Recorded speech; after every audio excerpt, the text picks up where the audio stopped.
Olá, sou a doutora Cris Anton, ginecologista, e vou falar para vocês hoje algumas dicas, algumas dúvidas que os pacientes têm em geral quando vem a consulta ginecológica. Então, a primeira que a gente mais escuta é: eu não posso ir na consulta porque eu não me depilei. Então, isso realmente não é necessário, tá? Os pelos, na verdade, eles são protetores e não há necessidade nenhuma de você fazer uma depilação para fazer uma avaliação ginecológica. Às vezes é até importante que você não depile para a gente saber se a pilificação está em quantidade normal, em localização adequada. Então, realmente não se preocupe com a questão da depilação para ir ao ginecologista. Outra questão também muito frequente é a questão de estar menstruada.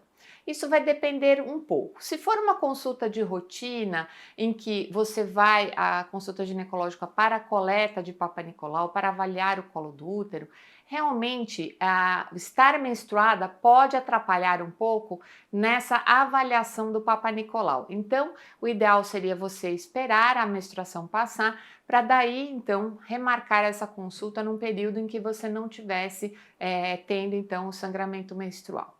Mas algumas situações, então, por exemplo, se você está sangrando por muito tempo, se a sua queixa é de um sangramento muito aumentado, e se esta realmente for a queixa ginecológica, às vezes é importante até você ir nesta fase, ir com essa alteração ao ginecologista para ele poder examinar, para poder avaliar a quantidade de sangramento, se isso é problemático, se isso tem alguma repercussão ou não.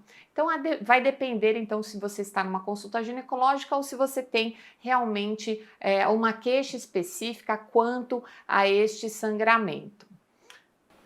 Um outro questionamento que muitas mães fazem é: quando uma menina deve começar a procurar o ginecologista? Isso vai depender muito da abertura que a menina tem para poder conversar com um profissional de saúde, ou quais são as suas queixas, se existem já queixas em relação à menstruação.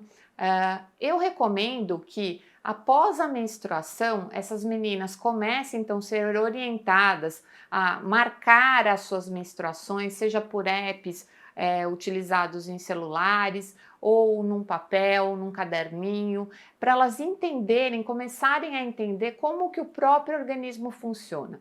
A ida ao ginecologista nesta fase, às vezes pode ser bastante interessante, porque o ginecologista pode dar dicas, por exemplo, sobre a normalidade dessa questão menstrual, o que é normal, o que esperar, dicas sobre higiene, como essa higiene deve ser feita, dando dicas, inclusive, sobre a intimidade, a preservação da intimidade dessa menina. Então, são questões que vão depender muito de como a família aborda essa menina, ou qual a maturidade psicológica que essa menina tem para poder fazer essa avaliação. É muito importante na avaliação de crianças e adolescentes se respeitar o tempo, respeitar a intimidade desses pacientes, sempre com autorização dos pais para poder examinar, sempre avisar, informar o que está sendo feito,